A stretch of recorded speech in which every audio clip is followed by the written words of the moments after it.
Mesdames et messieurs, vous êtes sur Moto TV, merci de votre fidélité. Au sommaire ce journal, plus d'une vingtaine de magistrats civils et militaires de Béniville, Butembo et Oicha suivent une formation sur la lutte contre le terrorisme et contre le sous-financement dans la région. Pendant 3 jours, ces magistrats vont s'atteler sur l'analyse des cadres juridiques appliqués aux infractions liées au terrorisme et au financement du terrorisme. Et la Fédération des entreprises du Congo FEC Butembo Lubero appelle les jeunes de Butembo à garder leur retenue après la publication des résultats des élections du 20 décembre 2023. La Fédération des entreprises du Congo FEC Butembo Lubero s'est dit satisfait du climat apaisé dans lequel se sont déroulées les élections en ville de Butembo ainsi que la campagne électorale. Un message post-vote à suivre dans ce journal. Mesdames et messieurs, installez-vous confortablement. Les magistrats de Beni, Butembo et Oicha sont en formation sur la lutte contre le terrorisme et le financement du terrorisme. Cette formation a été facilitée par la cellule d'appui aux poursuites du bureau de la MONUSCO. Delphin Mupanda pour plus d'explications.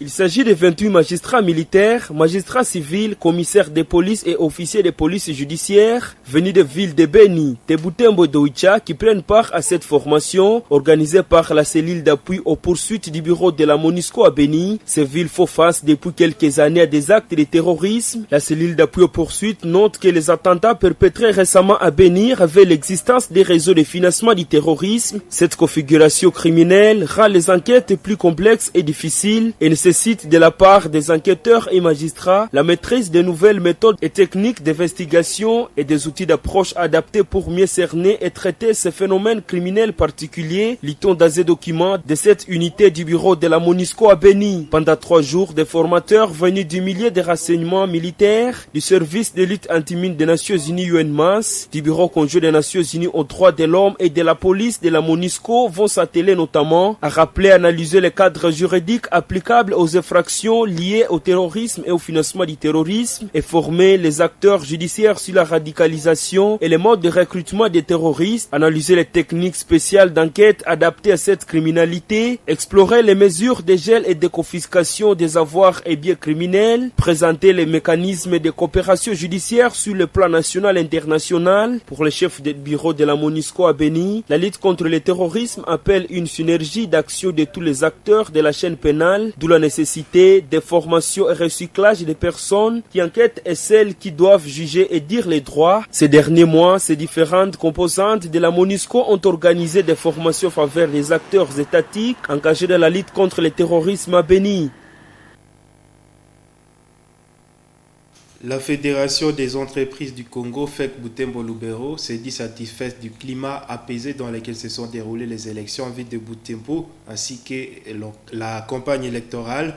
Par cette occasion, cette fédération appelle la jeunesse à cultiver cette culture de paix pour préserver la vie humaine et les biens privés et publics.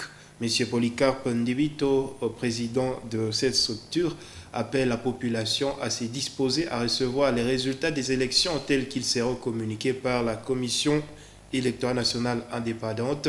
Ces propos ont été recueillis par Isabelle Wangaemouka et Joël Tali. Les élections se sont bien passées. La fait que nous sommes comme tous les citoyens de ce pays. Nous attendons la compilation, mais les résultats se sont passés dans des conditions. Il y en a des bureaux qui sont ouverts avant d'autres. Donc, c'est à cascade que les bureaux sont ouverts. Souvent, la disponibilité du matériel, mais l'essentiel est que tout le monde ait voté. Les gens, bien sûr, parce que moi-même, je suis un électeur, je suis allé sur le terrain, il faut l'avouer que pour retrouver mon nom. Heureusement que moi,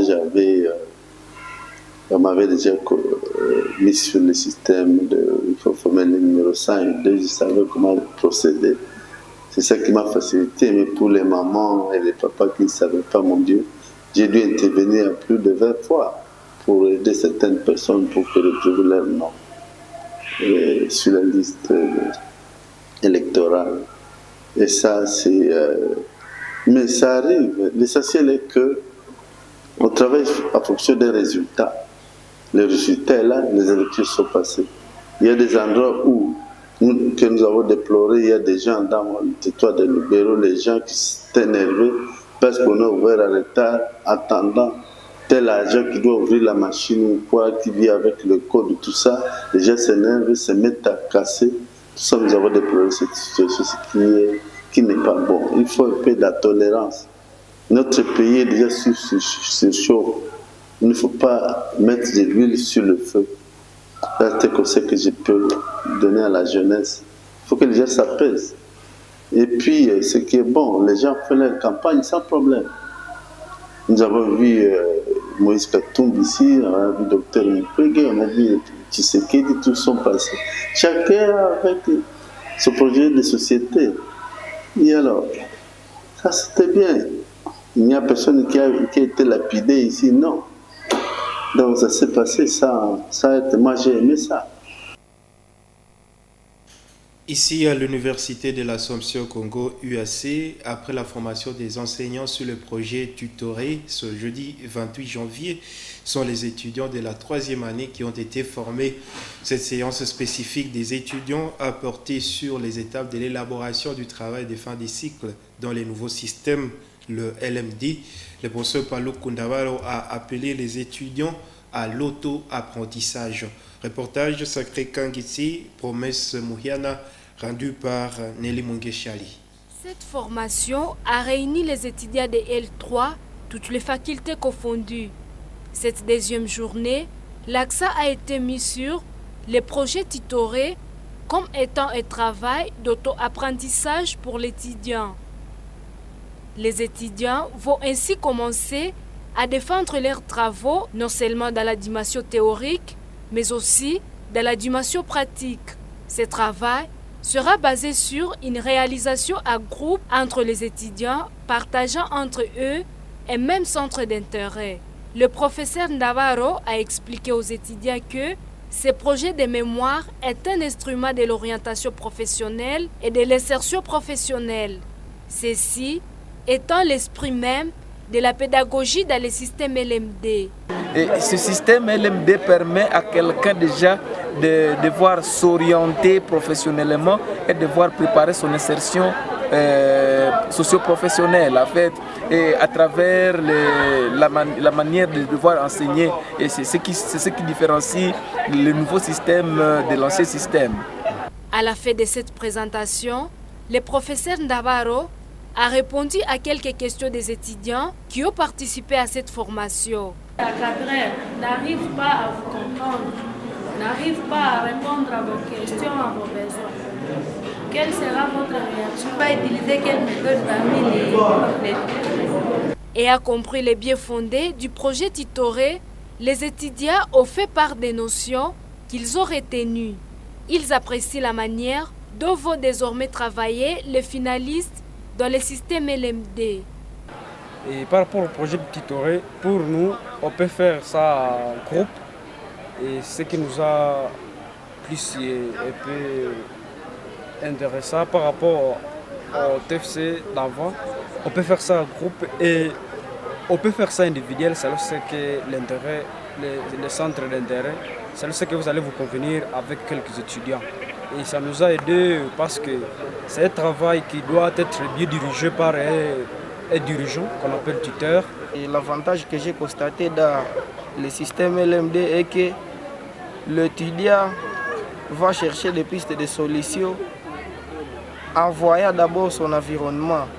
Il ne va pas parler des pistes de solutions qui peuvent se retrouver dans d'autres pays, par exemple à l'étranger. J'avais déjà commencé mon travail, mais je vois que je vais encore retoucher cela pour m'adapter au système LMD. Je me vois que quand je faisais le travail de mémoire que j'avais déjà commencé, je vois que c'est quelque chose d'autre.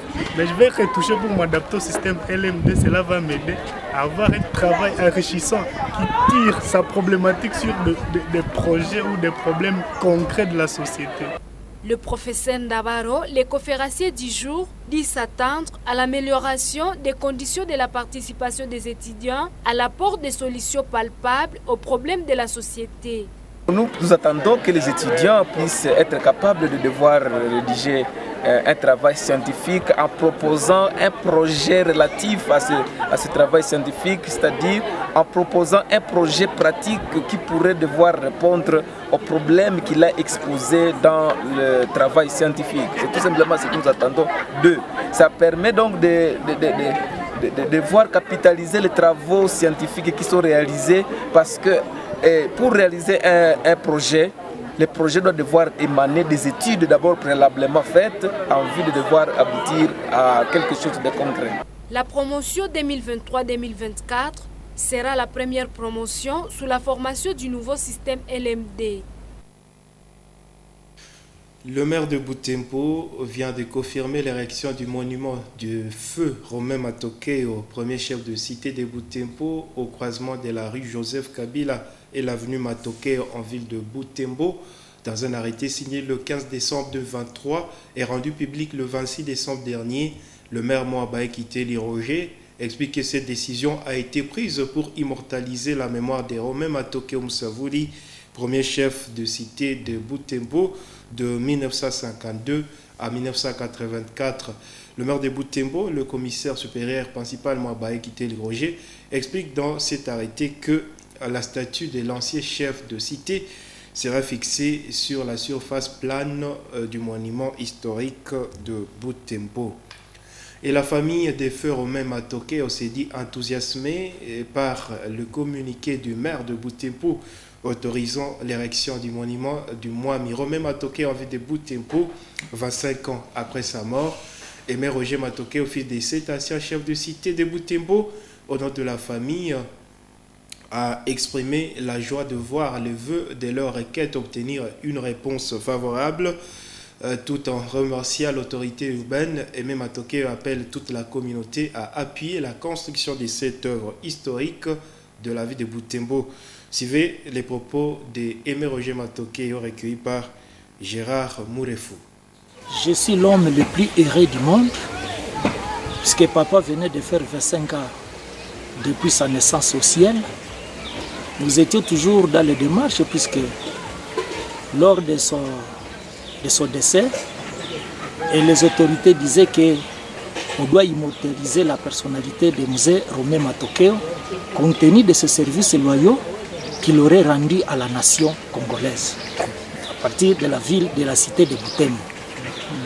Alors, on avait tant attendu, et voilà qu'après 25 ans, comme un adage purement africain dit, mieux vaut tard que jamais.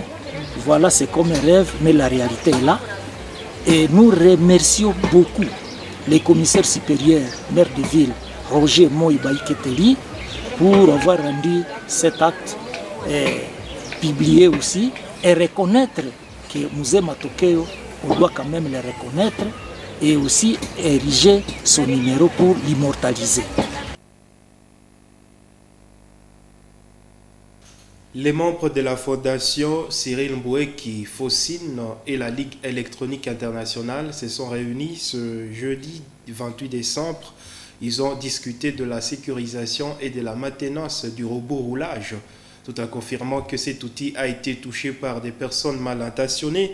L'honorable Cyril Mboueki, qui en est l'initiateur, appelle la population de Butembo au sens des responsabilités. Nous vous convions à les suivre dans ses propos. Sur la sécurisation du robot, d'abord nous avons pu retenir que nous avons,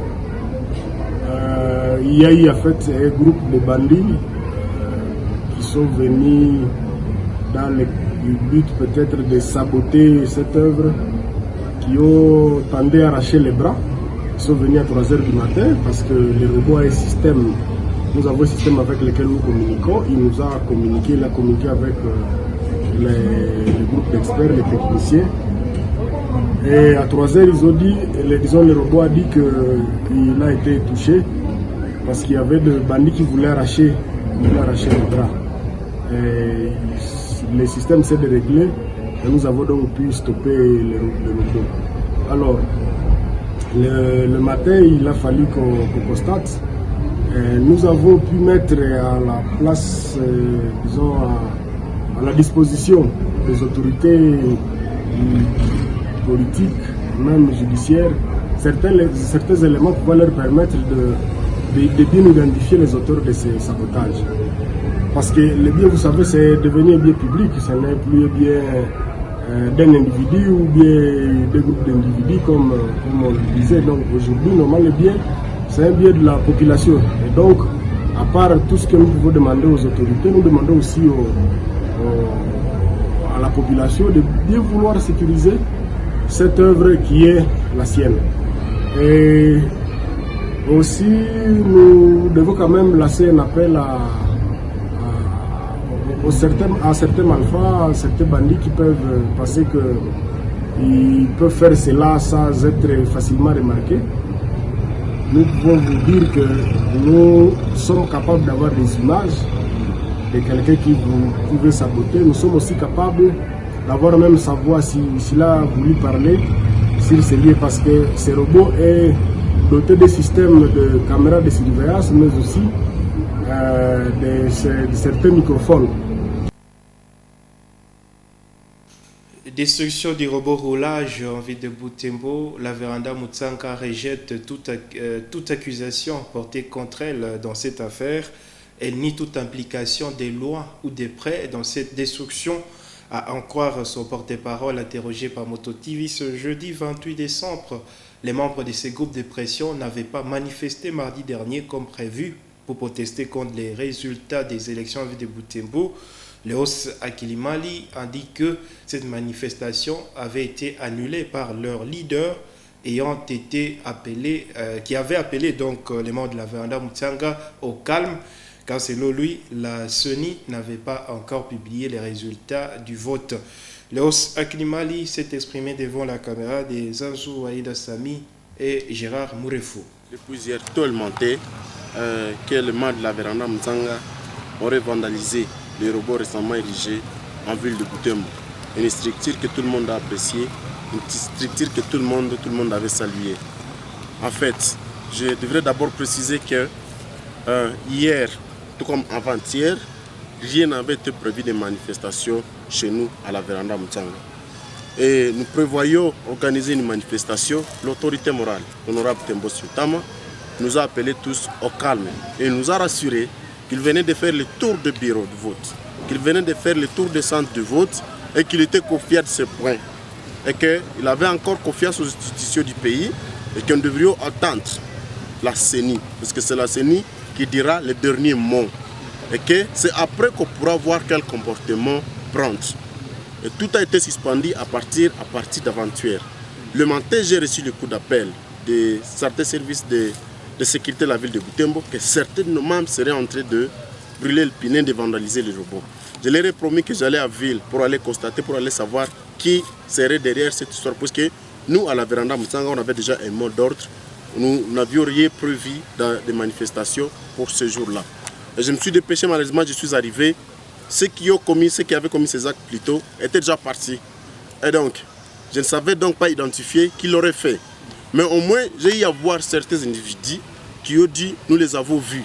Moi, je leur ai posé la question, les voyants, à qui vous les avez identifiés? Ils ont juste dit « non, on ne sait pas qui ils étaient, mais ils ont brûlé le pinet. Et comme c'est la Véranda qui brûle le pinet, nous avons pensé que c'était la Véranda Mutsanga ».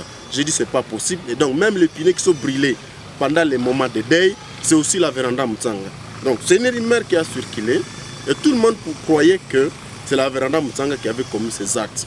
J'ai même appelé le président des taximens, Mississa, parce que je lui disais, je ne comprends pas pourquoi les motards veulent venir se décharger sur nous, la Véranda Mutsanga, prétextant qu'on aurait vandalisé les robots.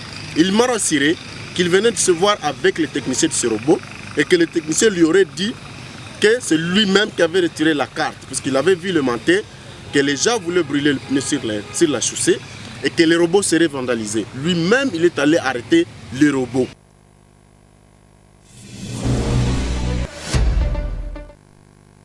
Information des sports, chers téléspectateurs. À la tête des Léopards depuis 1 an et demi, Sébastien Desarbres apprend petit à petit à connaître le foot congolais et à en comprendre les réalités. Dans une interview à Jeune Afrique, le Français a sobrement émis son point de vue sur le comité de normalisation installé à la tête de la FECOFA en mai 2023 par la FIFA.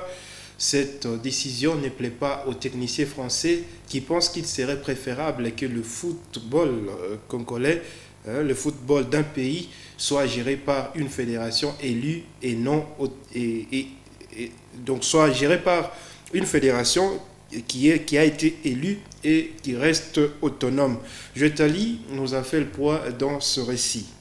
C'est dans une interview réalisée après la publication de sa liste que Sébastien Desabre a accordé cette exclusivité à Jeune Afrique. Celui-ci dit ne pas apprécier le fait que le football congolais ne soit pas dans sa forme. À l'en croire, la gestion de la fédération, qui demeure opaque et décriée, serait à la base. Comme beaucoup de sportifs congolais, Sébastien Desabre ne se trompe pas sur la nécessité d'un comité légalement élu pour diriger le football congolais. Alors qu'il était censé s'arrêter en novembre, le mandat du comité de normalisation va donc courir jusqu'à juin 2024. Sans jamais faire l'unanimité dans l'opinion, le comité de normalisation présidé par Dieudonné Sambi a à son actif quelques innovations, entre autres le retour au format zonal pour les championnats nationaux assorti d'une phase des play-offs. Ici, en vue de Butembo, poursuite du championnat local de football de la première division. Ce jeudi 28 décembre 2023, 2 rencontres ont été au rendez-vous. À 13h, la jeunesse sportive de Butembo, GSB, a battu le Football Club Imana par 2-1. À 15h, le match du Football Club Kalamu contre le Football Club Isesport a été interrompu suite à la pluie, alors que le score était déjà de 3-0 en faveur du FC Kalamu. Mesdames et messieurs, c'est la fin de ce journal. Merci infiniment à vous toutes et à vous tous de l'avoir suivi. Au revoir.